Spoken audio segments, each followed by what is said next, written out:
Baik, saudara-saudara pendengar, sekarang kita bersama dengan Pastor Barnabas Winkler.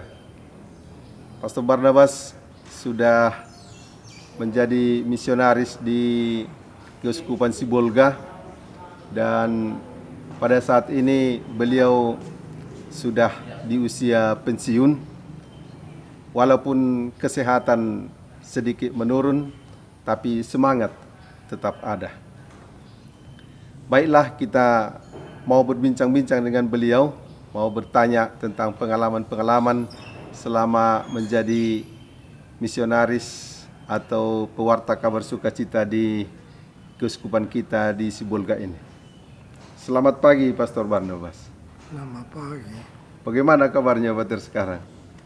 Kabar biasa, Biasa. tetapi makin lemah, Tapi masih bisa berjalan ya? masih bisa Tapi berjalan. sekarang sudah harus pakai tongkat. Ya lebih terjamin Lebih dengan tangguh. Oh, iya. Kalau tanpa tongkat tiba-tiba Iya. Lalu di kamar masih bisa urus sendiri untuk tidur, untuk mandi, masih bisa sendiri. bisa ya. Begitu juga untuk makan masih bisa ya. Masih bisa. Lalu, oke. Ke kapel berdoa masih bisa baca sendiri. Bisa sendiri. Bisa.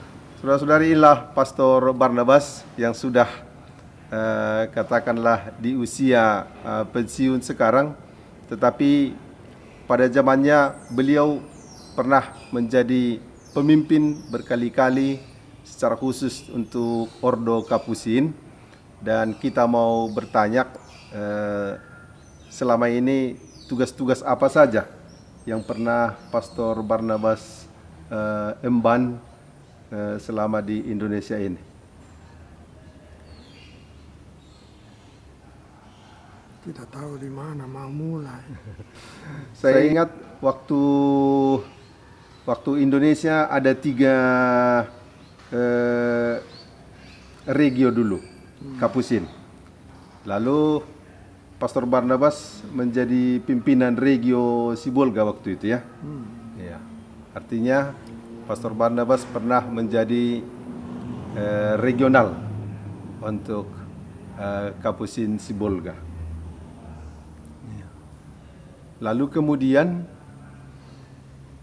kita menjadi satu provinsi seluruh Kapusin Sibolga, Indonesia, yakni Medan, Pontianak, dan Sibolga. Lalu Pastor Barnabas juga waktu itu menjadi provinsial Provinsial. untuk Indonesia. Lalu pelan-pelan provinsi ini dimekarkan menjadi 3 provinsi. Provinsi Medan, Pontianak, dan Sibolga. Lalu untuk Sibolga, Pastor Barnabas juga terpilih menjadi provinsial ya. Provinsial. Lalu kemudian kita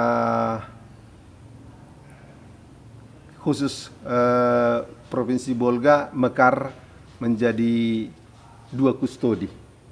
Nah, untuk pemimpin kustodi tidak lagi dipilih Pastor Barnabas, tetapi kepada orang lain. Tapi sebelumnya tahun 2004 waktu Uskup Anisetus Sinaga dipanggil untuk menjadi uskup koadjutor di Keuskupan Agung Medan, Pastor Barnabas terpilih menjadi administrator diosesan di Keuskupan Sibolga, Pater ya. Ya. Dan di masa Pastor Barnabas menjadi administrator itukah terjadi gempa di Nias itu? Iya. Pada saat itu. Kalau boleh kita mau mendengar bagaimana pengalaman Pastor Barnabas waktu pas gempa itu waktu itu. Sebenarnya tidak ada banyak yang tidak disadari saja. Waktu itu Pastor Barnabas sedang di Gunung Stoli ya, di pastoran. Waktu terjadi memang di pastoran di Santa Maria. di Santa Maria yang rumah baru itu, Ya, yang baru dibangun ya. dan roboh lagi. Itulah roboh. Karena- Sedangkan Saya sudah bilang waktu dibangun sama Pontian itu, saya bilang kalau ini kamu mau bahwa tahan, ya jangan harapkan ini tahan. Karena seperti orang itu membangun tidak mungkin tahan. Oh, Dan dia ketawa saja, tetapi akhirnya terjadi roboh. 2 lantai waktu itu Pater ya, bangunan itu. Sebenarnya 3, 3 lantai. tapi tidak siap. Bagaimana sebenarnya konstruksinya atau cara membangunnya yang tidak pas menurut Pater waktu itu? Ya juga semua kurang beres. Dibangun-bangun saja, tetapi tidak diperhatikan campurannya Ya. apa, dan karena itu saya sudah lihat ya tidak mungkin tahan pembangunan macam ini Ya. lagi begitu besar, Oh, dan karena itu ya. memang akhirnya jadi. Roboh ya, tidak tahan gempa. Dan Pater Barnabas tertimbun di bawah ya. Di bawah ya, Tapi masih sadar waktu itu, masih tetap sadar. sadar, tapi tidak bisa minta tolong. Sebenarnya bisa, tetapi tidak ada orang, semua lari. Ya benar. Dan saya tinggal sendirian Ya. di rumah itu.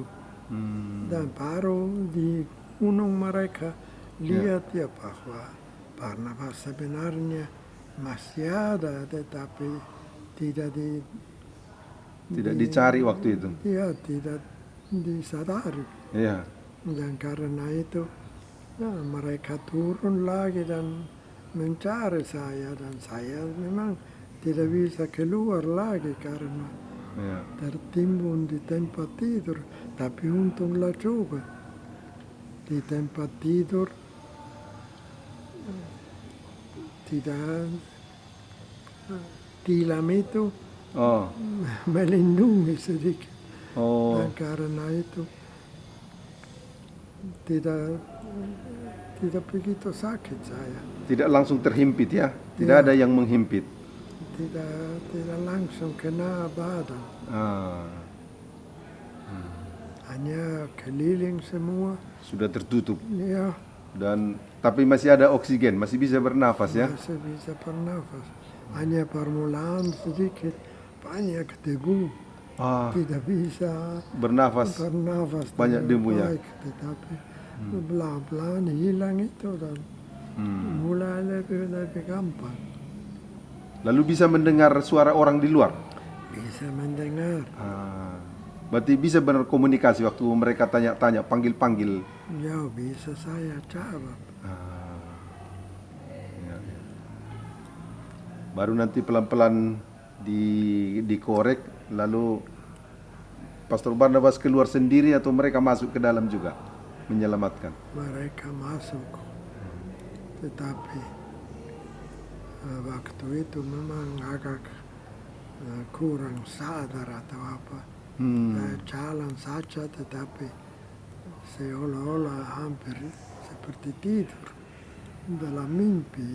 Iya, seperti bermimpi ya.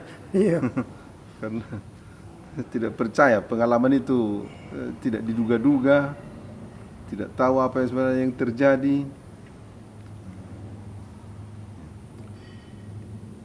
Tapi begitulah Pastor Barnabas akhirnya selamat. Sempat 1 hari atau 1 malam tertimbun. 1 malam. 1 malam. Artinya besoknya sesudah terang baru orang datang.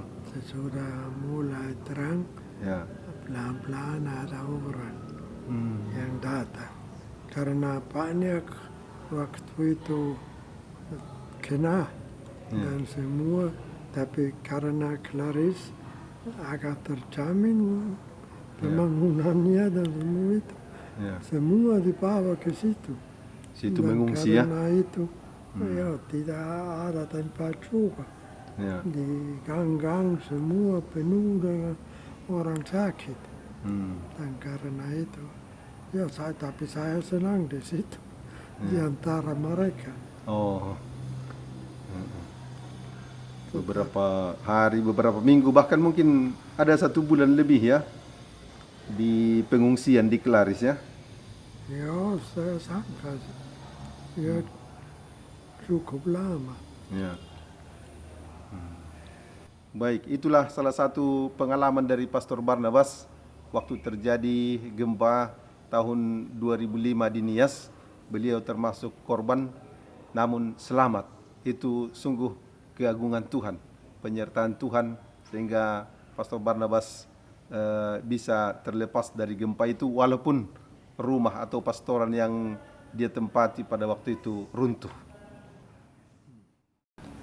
Dan Pastor Barnabas ini seperti kita katakan tadi, sepertinya terlahir untuk menjadi pemimpin pada masa muda, pada saat beliau masih bekerja, karena hampir setiap kali, khusus untuk ordo dan juga untuk keuskupan, beliau selalu menjadi pemimpin. Tapi pada saat sekarang ini hal itu tidak lagi, tetapi tetap kita ingat jasanya, bahwa dia berkali-kali berperiode-periode menjadi pemimpin di ordo dan juga di keuskupan. Tetapi ada satu yang istimewa dari Pastor Barnabas. Dia dalam kesibukan melaksanakan tugas, Pastor Barnabas juga membangun beberapa bangunan. Kalau Pastor Barnabas dulu sering membangun bangunan, itu dasarnya apakah ada belajar arsitektur atau dari pengalaman saja? Lebih dari pengalaman, karena saya belajar sendiri. Belajar sendiri. Kalau saya melihat ini saya belum kuasai atau saya belum kenal, ya saya belajar itu. Saya cari di buku dan karena ada buku sama saya tentang pembangunan dan semua itu. Dan dari situ saya belajar nanti. Dan jalan ya. Iya. Coba kita ingat, Pater. Jadi salah satu misalnya di antara begitu banyak bangunan yang Pater bangun itu, bangunan di Laverna ya, di Gunung Sitoli. ya, ini satu ya. Biara kita dan juga Ruper itu. Kemudian di tempat lain, iya, artinya Pastor Barnabas ikut juga mendampingi Komisi Pembangunan di Keuskupan Sibolga, di mana ada Bruder Sipri yang menjadi pelaksana, tetapi nasihat dan kerjasama tetap juga dibangun dengan Pastor Barnabas, sehingga ide-ide dan pikiran-pikiran yang baik itu tetap juga mewarnai bangunan-bangunan di berbagai tempat, baik di Tapanuli maupun di Nias dari Pastor Barnabas. Jadi selain pemimpin, dia juga arsitektur yang otodidak ya, yang belajar sendiri, yang sangat handal. Ada juga pengalaman yang kita ingat-ingat dengan Pastor Barnabas, karena dulu Pastor Barnabas bisa menyetir, membawa mobil. Apakah Pastor Barnabas masih ingat 1 atau 2 kecelakaan yang pernah terjadi? Yang mana yang paling Pater ingat? Ya, yang dekat Tarutung itu. Oh, dengan mobil itu Pater ya? Ya. Tapi saya sendiri tidak tahu juga bagaimana itu terjadi. Hanya saya tahu bahwa terbangun atau apa di parit itu. Waktu itu satu mobil dengan suster-suster Klaris, Iya, menuju mau ke Sekeben sebenarnya. Pater Barnabas supirnya. Jadi sebelum ke Tarutung, jatuh masuk ke parit ya Pater. Tapi tidak tahu persis bagaimana bisa sampai masuk ke parit itu. Ini yang kurang tahu. Tapi tidak ada yang apa, yang bahaya besar atau apa? Penumpang dan Pastor Barnabas sendiri waktu itu masih bisa jalan. Masih bisa tapi terikat atau terjepit di mobil itu. Oh, sempat juga terjepit ya. Dan hanya suster Bernadette saya sangka yang paling cepat bisa keluar dari jendela. Oh, Dan dia berhentikan mobil lain yang lewat supaya mereka membantu. ya. Dan sesudah itu, tapi ya saya kurang tahu juga bagaimana. Pokoknya sesudah saya sadar atau apa, saya di rumah sakit Tarutung. Oh, dibawa akhirnya ke rumah sakit Iya. Tarutung. Iya, sepertinya saya dengar waktu itu sebenarnya tidak nampak dari jalan bahwa sudah jatuh. Jadi kalau tidak ada yang bangun, orang pikir tidak ada terjadi apa-apa. Ya, tidak nampak. Jadi untunglah ada seorang suster yang bisa keluar Ya. dari mobil itu memberitahukan bahwa ada mobil yang jatuh di sini. Nah, dengan itu dapat pertolongan ya. Iya.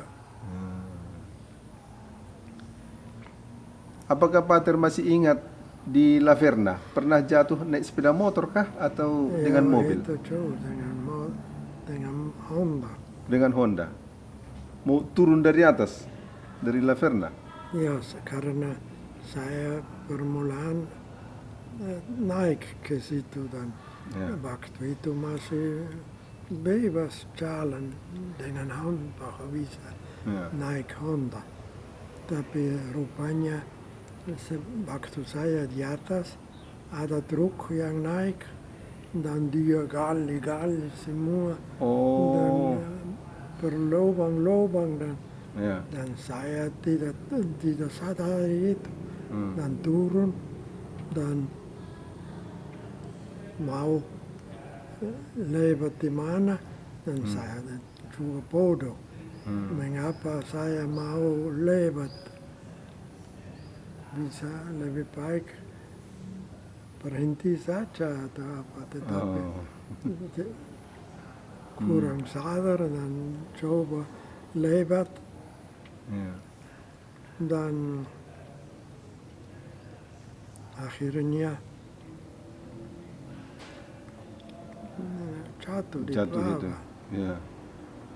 Dan kalau tidak salah kaki atau lutut yang cukup parah waktu itu. Ya, kaki, Hmm. lutut memang Ya. karena itu juga dipasang lutut palsu. Lutut palsu sekarang yang sebelah kanan ini. Iya, karena yang lama tidak bisa dipakai lagi karena sudah tumbuh Oh, macam-macam yang redak dulu, ya. tapi tidak pas.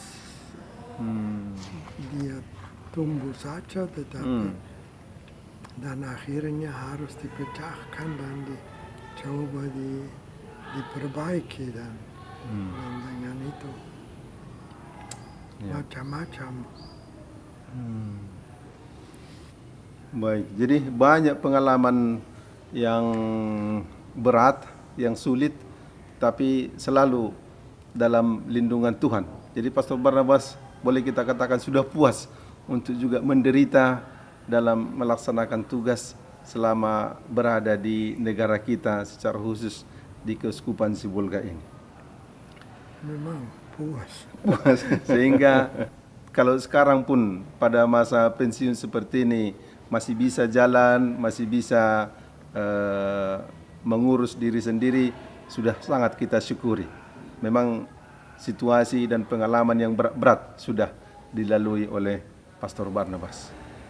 Kalau kita berbicara sedikit tentang keluarga Pater, Pater sekeluarga ada 3 bersaudara ya. 3 ya, 3 bersaudara dan 1 saudari. 1 saudari. Ya. Dari 3 bersaudara ini laki-laki, 2 menjadi pastor. yakni Pastor Barnabas dan Pastor Wilfried. Ya. Dan waktu itu mereka berdua datang ke Indonesia, ya, menjadi misionaris. Pastor Wilfried juga cukup lama bekerja di Ordo di Indonesia ini, tetapi kemudian lebih dahulu kembali ke Tirol. Ya. Dan Pastor Wilfried sudah mendahului kita menghadap kepada Bapa. Juga adik atau abang yang satu lagi, Pak?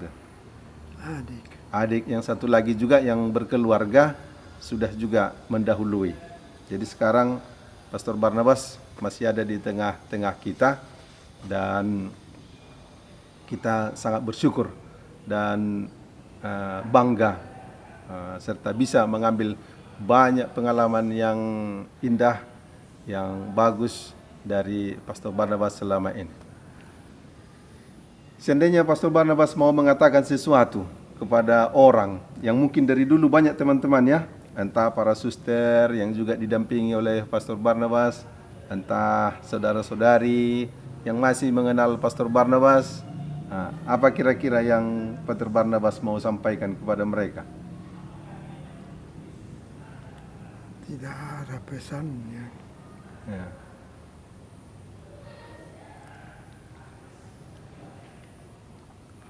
Tapi banyak juga yang kita atau Pastor Barnabas ya, bantu waktu itu. Dulu ada program kita kan, bruder-bruder di Kapusin di Sibolga.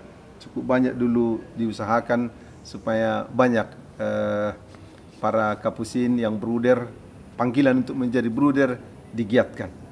Ya, cukup banyak juga dulu datang.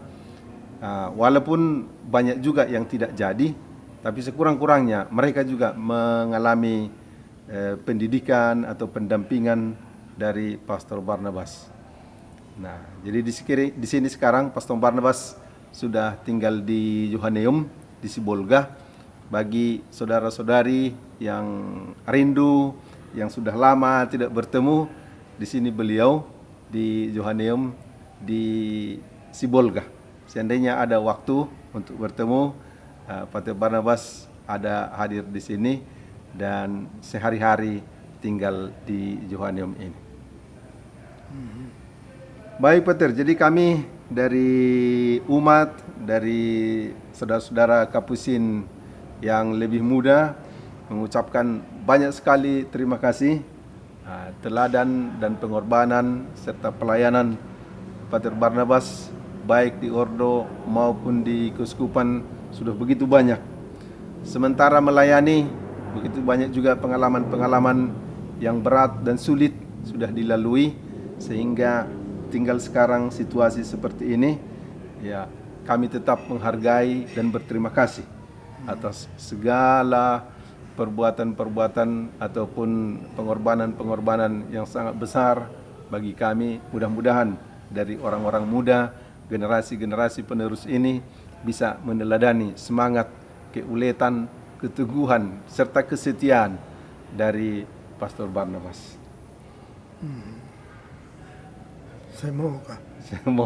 Semoga Peter. Iya, kami sangat senang kalau ada pertemuan-pertemuan, walaupun tidak banyak bicara, Pastor Barnabas selalu berusaha hadir, ikut dalam pertemuan. Itu pun sudah menjadi bantuan kepada kami untuk mengatakan, oh ya, sampai begini rupanya, tetap setia, tetap ingin melayani, tetap ingin menunjukkan keaktifannya untuk Ordo dan untuk keuskupan kita ini. Dengan demikian bisa kita akhiri. Bisa Baik. saja. Terima kasih banyak atas bincang-bincang kita, cerita kita, Pater. Mudah-mudahan Pater masih dikuatkan oleh Tuhan. Soal umur atau apa kita serahkan kepada Dia. Tetapi atas semua pengorbanan pelayanan selama ini kita aturkan syukur kepada Tuhan.